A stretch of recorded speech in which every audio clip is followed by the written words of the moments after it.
Sabi nila dati papel lang daw ang kailangan ko. Sa totoo lang, wala naman akong papel hanggang ngayon.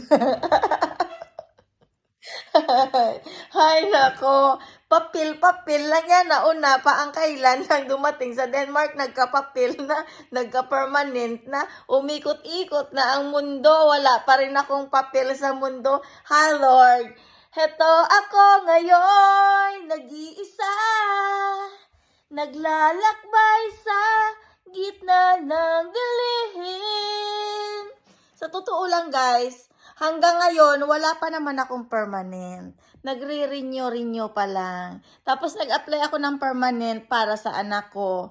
I'm not sure kung makukuha ko. After how many years, from 2002 hanggang ngayon, renewal pa rin ako.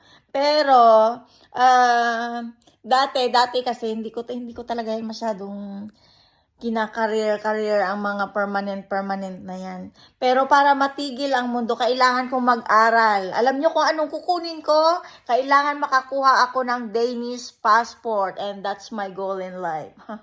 Grabe. Dati, di ba? Sinasabi, ako papel.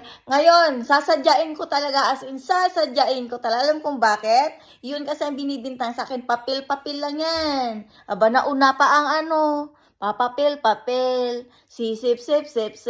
Ayun, pagkakuha ng permanent, ayun, bye. Bye, partner. See you permanent.